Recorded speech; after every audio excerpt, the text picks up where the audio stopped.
Alô, meus amores, um grande abraço. Mais uma vez já estamos de volta. Hoje é uma quarta-feira, dia 3 de novembro. Hoje é o dia D. Há uma grande expectativa que a votação aconteça hoje. O governo federal, inclusive, há indícios de liberações. Alex, liberações de quê, hein? Várias liberações de emendas e também de cargos para os deputados comparecerem, lógico, votarem a favor dessa aprovação dessa PEC. Hoje é o dia de todo mundo estar ligado em Brasília. Os pagamentos serão iniciados agora dia 17 de novembro, diário já é oficial, né? O calendário já é oficial, dia 17 de novembro segue aí o mesmo benefício, o mesmo calendário de benefícios do Bolsa Família para o Auxílio Brasil. Dia 17 começam os pagamentos. Porém, a questão dos pagamentos, dos valores, que até agora o que se sabe é que vai começar a pagar só 17,8% em cima do seu valor antigo do Bolsa Família, e com apenas 14,7 milhões de brasileiros que estavam no Bolsa Família e agora no Auxílio Brasil. Isso quer dizer que as novas vagas só vão ficar para dezembro, para complementar os 17 milhões e meio de pessoas. Isso acontecendo será lamentável. A questão do gás de cozinha também. O presidente Bolsonaro falta assinar, está na Itália, deve estar de volta já no início desse mês, da Itália, estará voltando, e aí a expectativa para que ele aprove, ou seja, sancione o que a Câmara dos Deputados aprovou, que foi o gás com direito a 50%. Mas todo mundo do Auxílio Brasil também vai ter direito, junto com o BPC?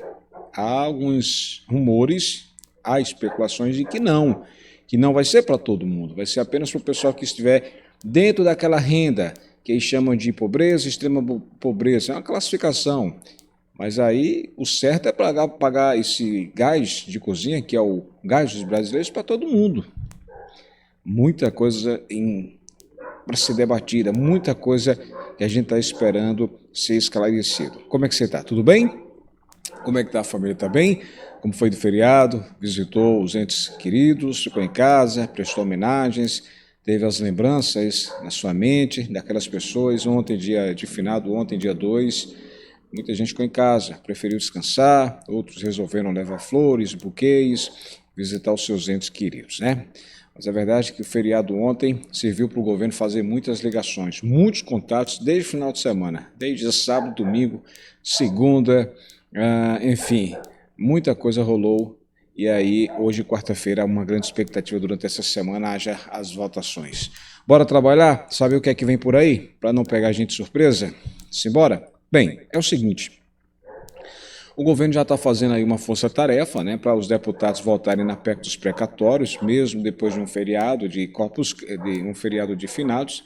Geralmente a expectativa é que chegue poucos deputados, outros poucos parlamentares. Muitos geralmente devem comparecer na quinta-feira, mas essa força-tarefa serviu para isso. Vamos aguardar agora se vai ter o retorno da votação.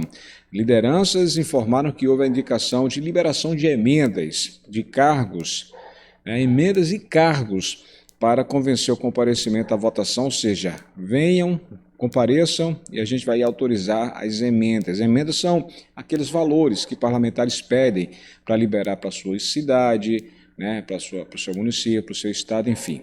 E também cargos. O governo oferece cargos para que uma possível aprovação seja confirmada aí essas liberações também, essas trocas, essa ajuda em cargos, esses oferecimentos de cargos. Bem, o governo federal tem feito nos últimos dias uma verdadeira força-tarefa para que deputados federais compareçam à votação da PEC dos precatórios hoje, quarta-feira, dia 3 de novembro, segundo a apuração do analista de política do canal CNN, o Gustavo Uribe. Lideranças informaram que houve a indicação de liberação de emendas e também de cargos para convencer o comparecimento em massa na votação. Ainda de acordo com esse repórter, o texto ainda possui pontos que não agradam aos deputados, por exemplo, em relação aos professores. Tanto a oposição quanto membros da base aliada não querem votar a proposta sem uma previsibilidade de pagamento de quase 16 bilhões de reais, que eram do antigo Fundef, que é o Fundo de Manutenção e Desenvolvimento do Ensino Fundamental e de Valorização do Magistério, para esses professores estaduais de estados como Bahia, Ceará e também Pernambuco. Partidos como o PSDB e o MDB também reclamam da mudança do teto de gastos previsto no texto. Eu lembro que para ter um quórum, né, e haja votação, tem que ter essa quantidade de parlamentares, ou seja, um quórum necessário. O Palácio do Planalto acredita conseguir quórum para votação, colocando cerca de 400 até 500 deputados federais em plenário dos 513. A cúpula da Câmara dos Deputados, porém, não parece tão otimista ainda, segundo informações que estão sendo anunciadas. Muitos parlamentares chegaram a entrar em contato com o presidente da Câmara, Arthur Lira, pedindo que a votação não acontecesse hoje, quarta-feira, porque eles estão em suas bases eleitorais já trabalhando para as eleições de 2022 e muitos pretendem continuar até a próxima semana. Hoje, o presidente Arthur Lira terá um encontro com outras lideranças partidárias justamente para discutir as últimas alterações no texto da proposta, apesar da falta de otimismo em relação ao quórum necessário, ao número de deputados necessário. Caso realmente não haja, há a possibilidade de que a votação seja remarcada para quinta-feira, dia 4, ou mais provável que a semana que vem. Aí é aquela coisa, se não der certo hoje, joga para a próxima semana, mas o presidente Bolsonaro já vem falando. Se não aprovar, ele vai ter o plano B. E o plano B deve ser, sim, a medida provisória para assinar sobre a questão de uma prorrogação do auxílio emergencial de 2 a 3 meses. Seria novembro, dezembro e janeiro. Bem, sobre a questão desses precatórios, entenda toda a situação, né? Os precatórios vão se desvalorizando enquanto o Congresso está discutindo esse calote para aumentar gasto eleitoral. Muitos da imprensa já chamam isso de calote. É uma questão de interpretação. A proposta é que muda a Constituição, afastou investidores e mais que dobrou o deságio nas negociações com empresas e também com pessoas físicas. Empresas e pessoas físicas que tentam negociar precatórios federais para antecipar o recebimento do dinheiro viram esses papéis se desvalorizarem diante da incerteza sobre como ficam esses pagamentos para essa liberação. Fundos, instituições financeiras e também fintechs que entraram nesse mercado nos últimos anos e aumentaram a concorrência por esses ativos agora adotam posição de cautela diante da indefinição sobre a PEC dos precatórios que tramita no Congresso. Segundo pessoas que acompanham esse mercado, o deságio na negociação de precatórios federais passou de menos de 20% para até 40%. O receio se dá principalmente com dívida de maior valor, uma vez que as menores terão prioridade na fila de pagamento, ou seja, o governo quer pagar os valores, fala em até 60 salários mínimos. Passou disso aí, ficaria para dividir, parcelar em outro período. Também chamada de PEC do calote, a proposta apresentada pelo governo e que já foi aprovada, inclusive por uma comissão especial da Câmara, acaba com o pagamento regular dessas dívidas judiciais. Haverá um limite com base no gasto de 2016, ano de criação no teto de gastos corrigido pela inflação, o que reduz o valor do próximo ano de 89 bilhões de reais para cerca de 45 bilhões de reais. Isso acontecendo, a liberação seria mais do que suficiente para pagar o Auxílio Brasil, ou seja, os R$400. Por isso que está essa correria. 400 que o presidente Bolsonaro tinha antecipado para pagar até dezembro, porém não contava com tantas dúvidas, tantas incertezas para essa votação dessa PEC. Preste atenção, para você entender todo esse processo, olha só no seu celular o que muda, né, o que pode mudar no pagamento de precatórios federais. Entenda, a evolução dos gastos com sentenças judiciais contra a União. Lembro que o que está destacado em azul são sentenças em bilhões de reais, tá? Em bilhões de reais, ok? Para você entender aí todo esse processo, tá? Então é importante você entender o que é que está em pauta aí nesse momento. Muito bem. Bem, é o seguinte, eu vou mostrar para você aqui, para você tentar entender aí como é que funciona esse sistema. Olha só, preste atenção, dá uma olhadinha no teu celular, no teu notebook, que diz o seguinte, ó. Em 2018, tinha 36,6 bilhões de reais. E aí houve um percentual em relação às despesas discricionárias, que são que não são obrigatórias em porcentagem. Então, em 2018, tinha 36,6 bilhões e tem um percentual de 28%. Aí caiu no próximo ano, 2019, para 25 em 41,3 bilhões de reais.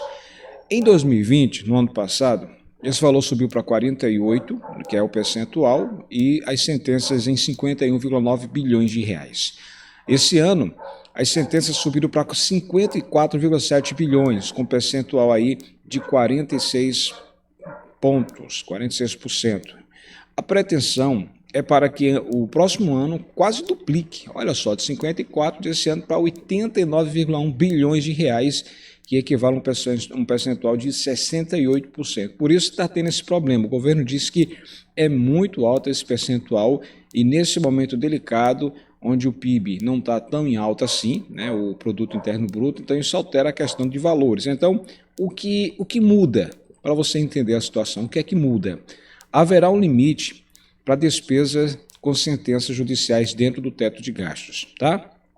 Então, 45 bilhões de reais, máximo a ser pago pela União em precatórios dentro do teto em 2022, e aí segue a sequência. O que muda? Ele será pago em 2016, que era 30,3 bilhões de reais corrigido pelo IPCA já para o próximo ano, e aí 44 bilhões de reais o valor dos precatórios sem pagamento garantido no próximo ano.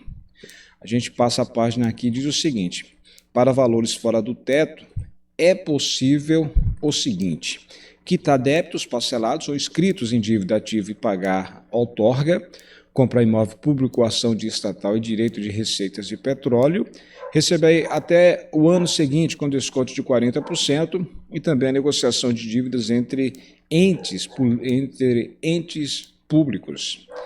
Tá? Então, as estimativas que constam na proposta, né, a IFI calcula 40,5 bilhões de reais pagos dentro do teto, restando 48,6 bilhões de reais a fonte APEC 23/2021, a instituição fiscal independente, Ministério também da Economia, para você ter uma ideia, para você ter uma base. Então, essa é a situação de momento.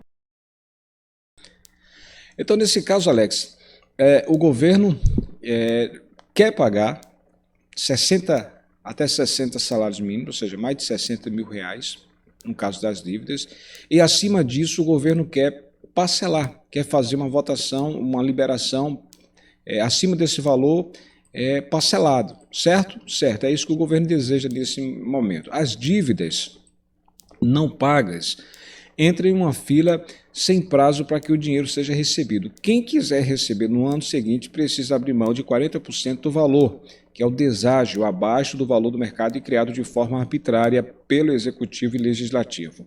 O argumento do governo é que a mudança é necessária para viabilizar o programa social que vai substituir o Bolsa Família, para pagar aí os R$ 400 do Auxílio Brasil. Mas a mudança, combinada com a alteração no índice de correção do teto de gastos, vai permitir o aumento de outras despesas no ano eleitoral. Outra proposta que era retirar todos os precatórios do teto de gastos e manter o pagamento, foi rejeitada pelo governo e por parlamentares. De acordo com os cálculos de uma grande instituição financeira que pediu para não ser identificada e trata a proposta como um calote, essa solução abriria menos espaço para gastos no próximo ano. A grande questão é, se o governo conseguir a aprovação dessa PEC, vai ter dinheiro já para pagar os R$ 400 do Auxílio Brasil. Se o governo não conseguir aprovar essa PEC, né, essa PEC dos precatórios, inclusive hoje é um grande dia de expectativa, se não conseguir o quórum necessário, gera outra expectativa para amanhã, quinta-feira, dia 4 de outubro, enfim, durante essa semana, 4 de novembro, melhor amanhã, e aí fica uma questão aberta. Como vários parlamentares querem mudar a data, porque estão fazendo campanha nas suas bases eleitorais, pedem para que dê um prazo maior para votar amanhã, ou seja, é algo que o governo não tem tempo mais, né? Não tem mais prazo, está em cima da hora, por isso está essa correria. Eu lembro que o presidente Bolsonaro já está com a caneta afiada, ele disse, se não for aprovado, vai entrar com o plano B imediatamente. E o que seria o plano B? Prorrogação, não tem outra saída, prorrogar o auxílio, e aí pagaria 2 ou 3 meses, seria novembro, dezembro e janeiro. Mas tudo isso é uma questão de interpretação. Tem alguns parlamentares otimistas que será votado, como o Ricardo Barros, que é líder do governo.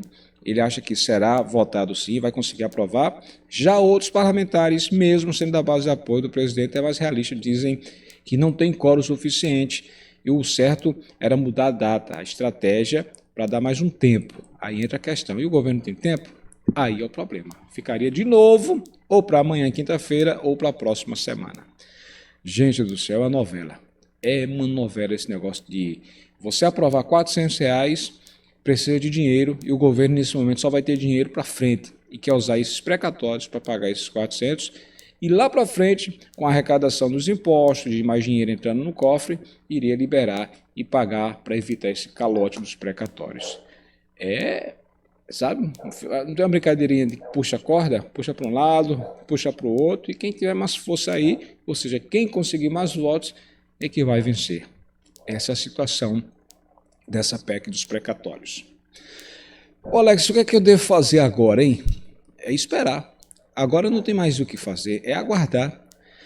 Se você é a favor dos 400, eu sempre digo, é melhor pagar os 400 agora, independente de qualquer coisa. Está mais difícil pagar 400 agora em novembro, com essa novela. Então, se você é a favor dos 400, hashtag quero meus 400 agora em novembro.